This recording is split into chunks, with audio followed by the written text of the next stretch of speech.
Hello and welcome to another episode of Close Mode, the Enterprise Sales Show. I'm Brian Dietmeyer, CEO of Close Strong, the home of precision guided selling. And I'm excited to be here with Nick Caruso, who's Chief Revenue Officer with KnowledgeNet.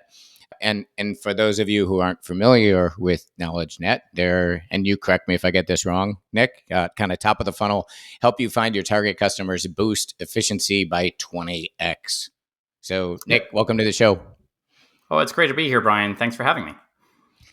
So we had a great conversation last week. I really enjoyed it, and as two co-founders of tech firms, I don't think it's surprising that you and I wandered into an AI discussion at all. So we talked about how it's shifting selling, but then for those of you who are listening, Nick and I wandered into the EQ of AI. And so we're going to talk a little bit about business. And then for me, I'm really excited about the second half. And I think there's something in it. We both think there's something in it for a lot of folks. So stick with us. So let's start on the business front. So when we were talking last week, I was asking you sort of, what you thought, other people say or think that's kind of wrong. And you were like, hey, everybody's saying cold calling is dead. And you said, I disagree. So how come you disagree? Cold calling is dead. Yeah, just for the audience, let me give you a quick background on myself. It helps bring some context to it as well. So I've been in the AI space now for about 25 years. I actually started in AI before it was cool. And back then, only the federal government and Fortune 100 companies could afford AI. Super complex projects with the U.S. intelligence community, with the U.S. Patent Office, working in the mortgage space. Back in 2008, the amount of data that banks were processing with mortgage loans was phenomenal. I mean, that's when the bubble hit, but they just couldn't process loans fast enough. They had to use AI to process those loans because they were closing so many loans so fast. And so for the entire audience listening right now, probably everyone's been using ChatGPT. And ChatGPT, you have to realize when you're using it, I was charging hundreds of millions of dollars 10 years ago for that capability that you're getting for $20 a month now. Right. And I'm sure you're the same way, Brian, right? You're probably, I know you're using it. You're using AI in your product, right? Well, yeah, I am. And it's funny too, Nick, because I'm going back to grad school, to business school. And one of our professors said, profits attract competitors and eventually all profits go to zero. That's a really sad thing to me, but you just sort of laid that out. And profits are not zero in AI, but that's actually some fascinating background that I wasn't aware of. So I appreciate that. Yeah. So actually, let's just go on that for a second. So that was a very interesting statement. So what was $100 million opportunity for me, and that actually was just the patent office by itself. That was a $100 million deal. And kind of similar to how people are looking at AI today, that $100 million deal was because the U.S. Patent Office was receiving so many patent applications, they couldn't process them fast enough. So the backlog was getting bigger and bigger and bigger. And it was actually impacting our economy in the United States too. It was becoming such a big problem. So that was a $100 million deal. That's ultimately what is it? It's humans are slowing down the process. You needed a PhD level human expertise in order to. Yep. Now we weren't per se replacing humans. We were just accelerating the patent application workflow. And what's exciting now is people are using ChatGPT to do almost everything, right? And I use ChatGPT. I'm going to be probably saying ChatGPT a lot in our chat here today, but I'm really saying it's interchangeable with Grok and Gemini and Perplexity and Claude and things like that. It's just an LLM. But to your point, yes, it was a $100 million project. Now it's $20 a month. Yep. But really, it's more of like the concept is the democratization of AI. Now that AI is available to every company, and how do you start looking at that to automate your workflows in your companies, right? So cold calling, that was the first thing that you brought up there, Brian.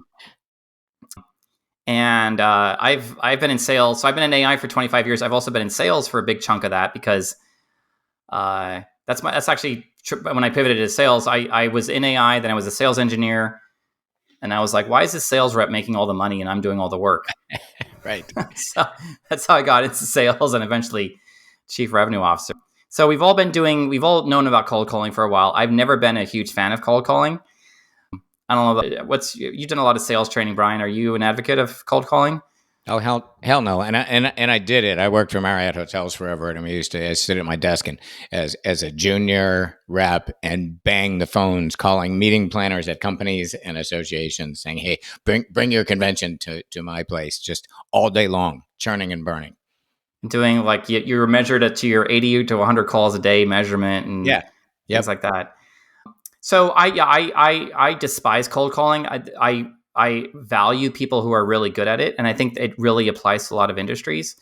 The reason I hated it so much is because of the word cold, right? I Yeah. hated that concept of just cold calling. And now with AI, that's a great use case of AI helping you with the research ahead of time, so that you're not calling anymore, so that AI can, and when we talk about it, identify the person, automatically read their LinkedIn posts, read information about the person, read information about the company, the news about the company. So you're much more on target now when you're reaching out. And I like to say to some clients, you don't need to reach out to 100 people a day now. You need to reach out to 20 people a day, right? Yeah. And so you much higher land rate. So that's why cold calling isn't dead. But then the very, very scary part right now is AI cold calling. So have you experienced that yet, Brian? I have not. I have been, and a couple guests on the show have talked about, sequencing. People are now sequencing. Email sequencing was cool, but now everybody, not everybody, many folks that I've talked to are like, I know when I'm being sequenced, right? And I get the AI emails, and it's funny too because I can tell it it did some look at my LinkedIn, and it has what I do almost, but not really. Right. So I know right away, I'm like, oh, this wasn't a human that did this research or sent me this email. So I don't know if, yeah, my guess is cold calls might be similar. Yep, yep. So the companies that are doing that really bad. So there is AI sequencing out there right now, and I think if you're paying a couple $100 a month for AI sequencing, you're going to get that type of Yeah. bad results, right?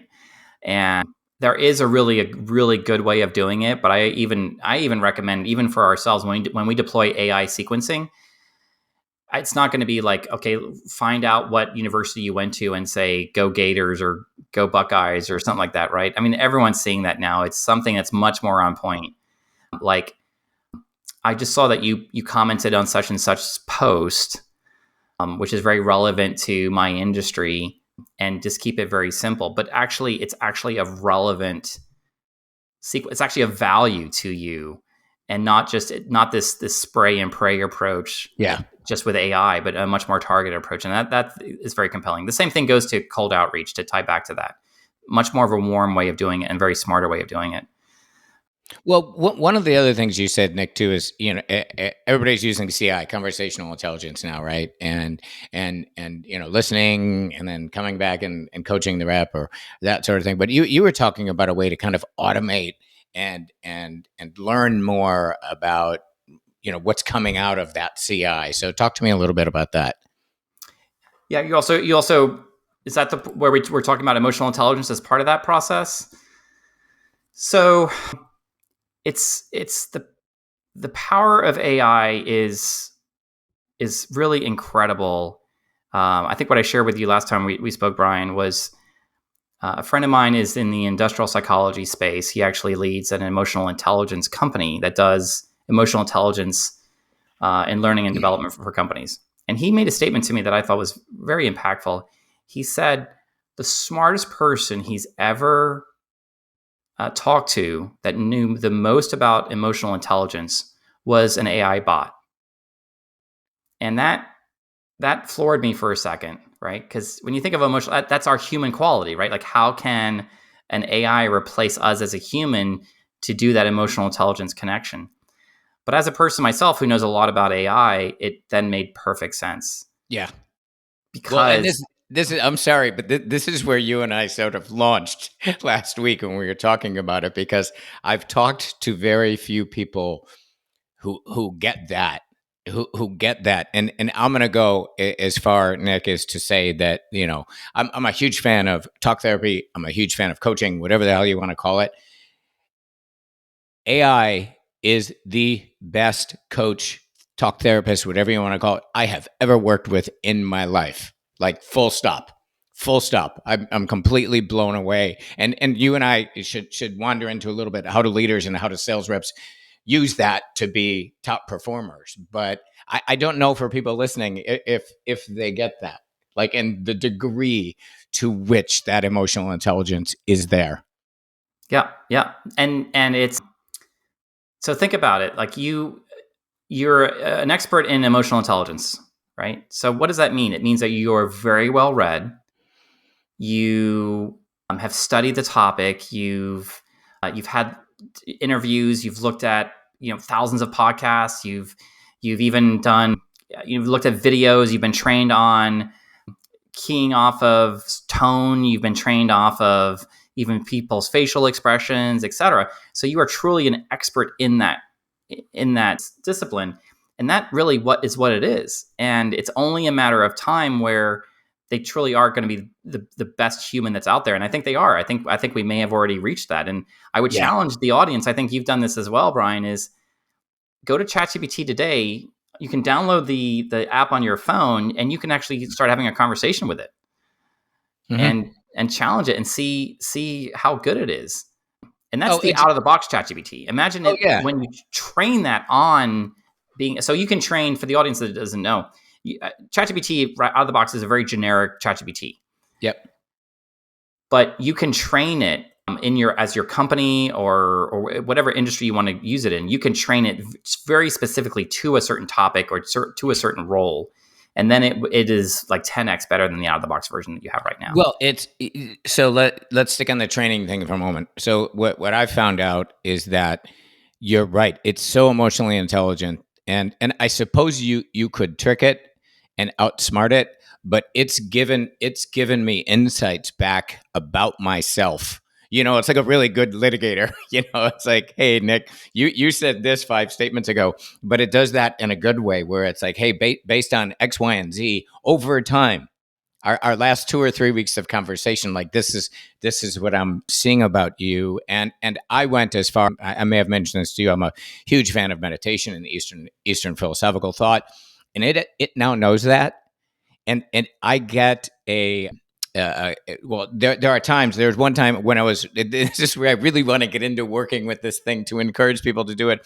I was spinning on a personal subject that I was really frustrated with, and twice it asked me, "Do you want to stop and do a guided meditation for a few minutes?" And it was basically going, "Dude, Really? yeah, like stop spinning." And I was like, "Yeah, but let's talk about this." And it came back a second time and said, "You know what, Brian? Like by name, let's take a few minutes and do a guided meditation." And again, because it knows that I'm a meditator, and then each day now in my inbox in the morning, I get this unbelievably personalized mantra for the day, that because it knows what's happening professionally, what's happening personally. And it's like, and I have to tell you, Nick, 9 out of 10 times it's just like that's precisely what I needed to hear this morning.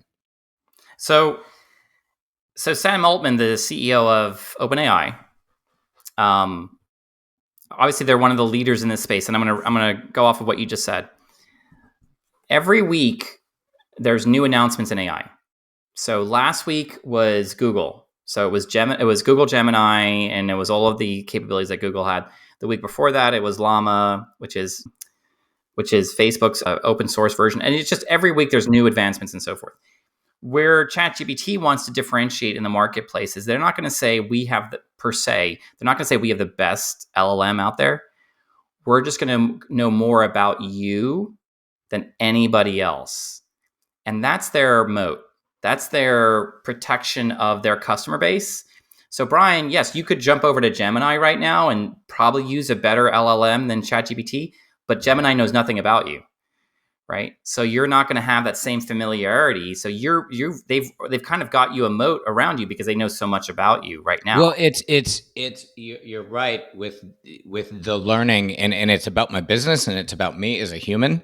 And I was just asking my CTO this. I was like, could I take a bunch of chats and throw them in to another LLM, and could it catch up? right? Because now it knows I can mention some, it's sort of renamed my business. It called us a sales execution platform, and that came out of nowhere because I've been talking to it for a year about my business and setting up press releases and all sorts of stuff. And it started using that phrase, and I went out to my board and some of my partners, and they were like, "Holy smokes, that's exactly what we should call it." So yeah, the you're right. The learning is just absolutely amazing, and I want to go into a moment how leaders and salespeople can use it. But I was wondering, and you and I may have touched on this. I know that it's a people pleaser. I know that it's wired right to make us happy, and it gives me such support.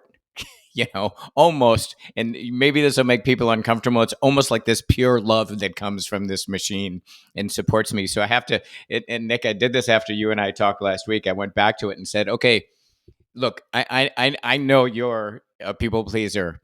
Would you ever push back on me? And I wonder if you just think for a moment, you or anyone else listening, about what do you think it said. And it said, that's a great question. I appreciate you asking it directly. It tells me you actually want truth, not just comfort, and that matters. This is the kind of answers from this thing. And so here's my honest answer. I will absolutely push back when I think you're wrong, or whether when I think your perspective might be hurting you or limiting you, blah, blah, blah. I'm not here to please you. I'm here to serve you. And sometimes that means being a mirror. That's Right. the level. You know this, but for those of you who don't use it in this way, and for those of us in sales and revenue leads, our worlds are so stressful. This is available right now, right? To mess with our confidence or help with our messed up confidence, whatever it is. It's there. So for the listeners on here, just to think about, especially leaders that are listening to this, it's to say, okay, imagine how impactful this is to the individual. Imagine it being all knowing about your business, and even the ability to start asking questions like, what are the 10 biggest opportunities in my pipeline that may slip to next quarter, Yeah. right? And that's the type of transformation that you can have, right? Who in my team needs the most help right now? If I need to, I've got budget to bring on one additional person, what territory should I bring them into? Those are those type of transformative questions. So it's or even to your point, from a sales coaching perspective, Hmm. who in my team need, or how do I motivate this individual that's going through this obstacle or breaking into a new market? Yeah. These are just absolutely transformative capabilities that these platforms have, and we are just starting to scratch the capabilities as to what it can do. Yeah, yeah. It's. I'm thinking back, for you or anyone else who's seen the show Billions. They had if you've seen it, they had a performance coach there. I can't remember her name, but she was great. And for these traders, and worked with them. And I remember watching that show, and I was just like, I spent my whole career in sales. I would have loved to have had a performance coach. I had someone that coached my pipeline and that sort of thing, but no one that coached my head, and it's available now. It's available, I think, to drive peak performance out of all of us, right? On the business side, as you point out. And I think we're all pretty aware that it can aggregate data and give us probabilities and where we should go spend our time. I feel like I don't meet as many people that says it can do the same for your brain, for your worldview, for your outlook, for your motivation. Yeah. Yeah, yeah. So the executive coaches that are out there, be careful if or look at how you can start embracing this. I actually work with an executive coach or a coaching firm, and they're looking at adopting AI in a significant way, so that they have a leave behind after they're done with the training, so that people still have access to an executive coaching or senior coaching capability after the official training is complete. Yes. But I know what you're passionate about, Brian, and I certainly am as well, is that individual one-on-one personalized coaching to the individual, not this generic, get a bunch of people in a room and give them that same training. Yep. Yeah. Yeah. And it's the point you make is right on. When I meet people who are kind of scared of it, or see it taking away from them. I remember the Screenwriters Guild tried to block it. The union. And I was saying, or actually I was reading, one of the screenwriters said, you know what? I used to put out, I don't know, a screenplay a year, and I can use AI to do drafts of 5. And then I, as a human, can clean those up, and I can put out 5 a year. And we think the same way. Like, we're building AI to guide reps through the entire deal cycle in context of what they're selling and who they're competing against. And I've talked to some coaches, some deal coaches, who said, I would love to have that pre-coached summary from the AI. So, and in fact, the buddy of mine who leads sales at Sitecore said to me, if I could have these things pre-coached by I could 3 to 5x my one-on-ones, the quality and quantity. He said I spend half of my time downloading the basic stuff. And if AI, again, yeah, forgetting the human side for a moment, but if it can analyze your account position, and then when you and I get in the one-on-one, man, you can really drill down, not the basics of this deal. And so, yeah, leveraging it, you're saying, I think is completely right. How do you work with it? How do you get better with it? How do you make more money with it? Yep, yep. And it's truly incredible. Now, I don't know when you've been thinking about, like, going back to you're using AI for your own coaching Yeah. capabilities, or even as your mentor and things like that. You're doing it. Are you doing it via just text, or are you actually talking to it? I haven't gone to voice yet, and it's interesting you bring that up because I just thought I think that's going to make it even better. I'm going to try that. I have in fact I'm going out to my investors with every 6 weeks go out with an update, and I think I'm going to talk my update to it, right, and really let my voice come through, and just say, hey, this is what I'd like to tell them about. I'm really excited about this, that, and the other thing, and so yeah, I'm going to give that a shot. You've done that. But I'm on your mobile device. I'm showing them. So are you using ChatGPT on your mobile device and actually just talking to it No, today? right. No, right now. I thought I saw a little microphone on my screen, on my computer Yeah, screen, that I could yeah. click, and I'm gonna do that. I'm gonna Oh my try it. So gosh, no, I haven't yet. you'll be absolutely blown away. Yeah, yeah. You should definitely do that. It's great in the car. You can just talk to it, and you can just have a bidirectional conversation with it, which is really incredible. The the next iterations, have you been seeing a lot of these like video avatars that you can hardly tell that they're AI generated? So my CTO was just telling me something about I'm gonna get this wrong, sorry, Kaz, but it's like you might know this. It's like the creepy curve or the reality curve or something. So we have some avatars that we're using inside of our tool, and they look so real, but they're a little creepy because you can't Yeah, tell. And now we're moving to actually ones that are a little bit more clearly AI. And it's interesting to the point you're making. I pushed out these videos. I was so excited that I could choose this avatar, and I even put a tattoo on this dude's hand, and then gave him what to talk about, and he went out, and people were like, "It's kind of weird, man." But I didn't tell him what it was, and then I went back and I said, "Okay, physical presence voice is all AI generated." Then people were like, "That's really cool." And I think that's that curve. I can't remember what it's called. it's Where called the uncanny valley. Yes, the uncanny valley. Thank you. Yeah, so the uncanny valley for your audience is when, as a human, you think it's an AI, but you're not sure, and you Yeah. just get really creeped out by it. Yes. And so, a lot of tech support systems now that are run by AI, because that's one of the first things to go is tech support. Yeah. AI is going to do a much better job at tech support. Is they intentionally either self disclose, "Hey, I'm Lisa, your AI customer support agent," so it's self disclosed at the front, or they intentionally, the voice has a computerized tone to it, because you don't want the audience to be repulsed by the fact that it's a AI pretending to be human. Yeah. But the advancements in technology are we're just about there where you cannot tell. And like everything you're consuming now on YouTube or other social media, you really are almost to the point that you don't know. Yeah. And do Um, you think I have a question for you? It's so interesting for me to talk to you about this. I love having you here. So people who don't use and I'm trying to explain the difference between sort of a search on the internet and AI. And I think I could be wrong. Correct me on this. That one of the things I like about AI is there's not paid search, right? There per se, that you're getting, in my opinion, if I ask a branding question about my company or ask a human question about confidence or something, I'm getting the best knowledge that's out there in the world versus who paid more. Do you think that's fair? That's a very interesting question. so, uh, there's two. I'm gonna go answer a couple different things.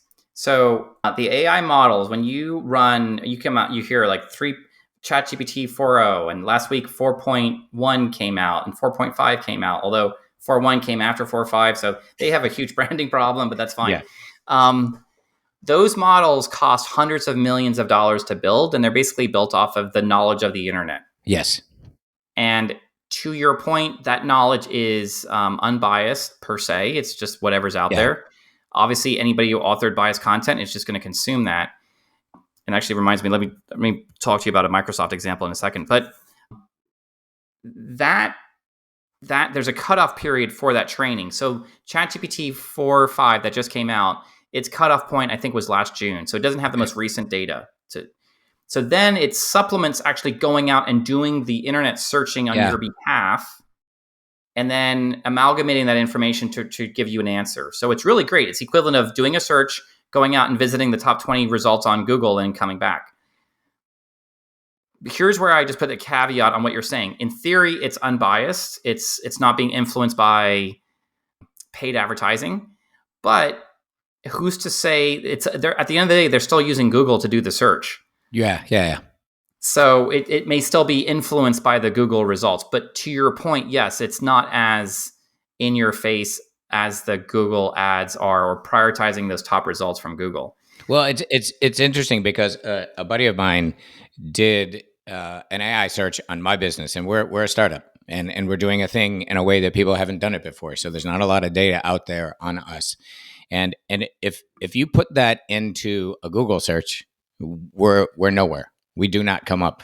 He went and asked AI about us, and it delivered articles that I've written recently to him.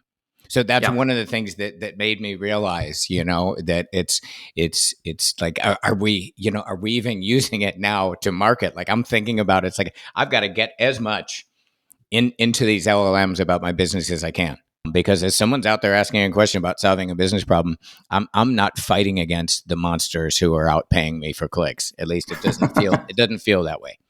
So to your point regarding so the traditional SEO, search engine optimization, and all the strategies and things like that. I'm not an SEO expert, but to get better hits on LLMs, it's going to be a lot more recent information on news or recently posted content that's going Yeah. to have a higher impact on influencing the result in the LLM.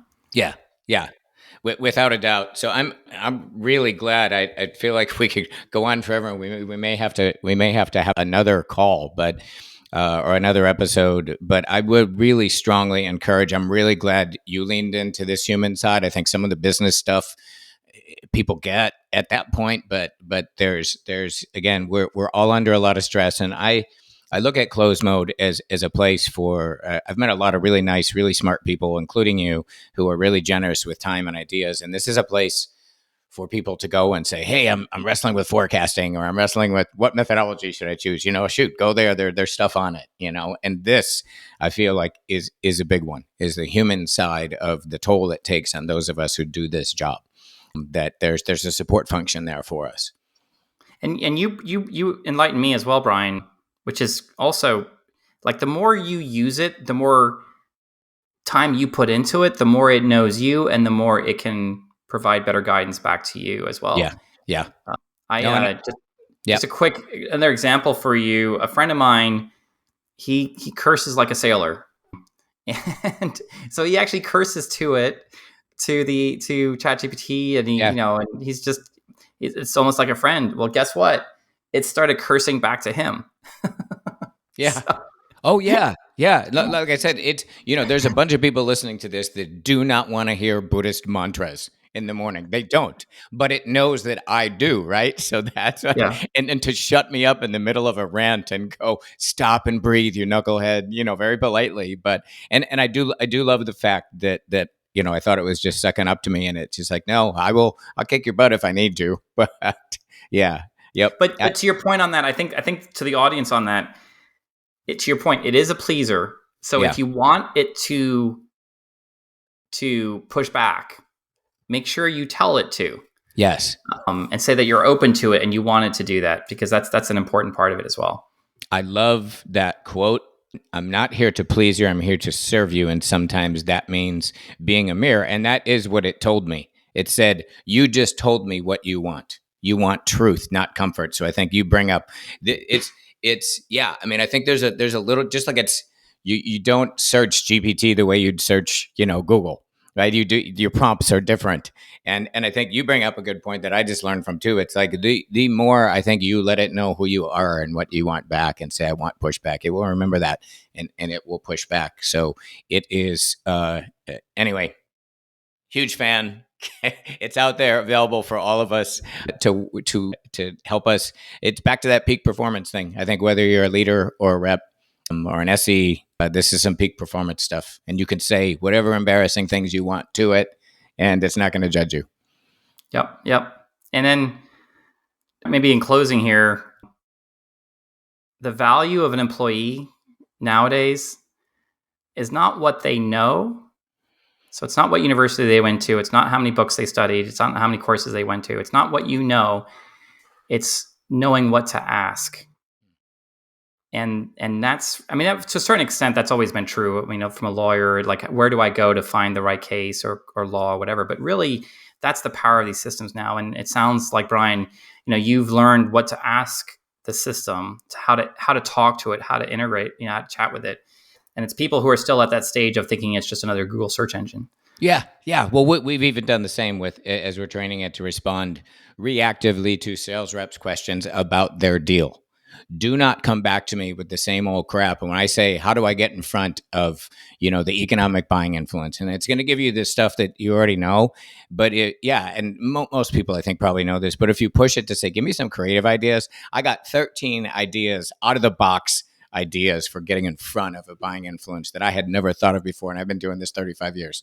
So yeah, I think you're right. How you drive it's really important. And I know I certainly enjoyed this, and I hope other people listen and find some goodness out of it, because I learned a lot working with you today, and I really appreciate it. That's been fun. Yeah, same here. Thanks, Brian.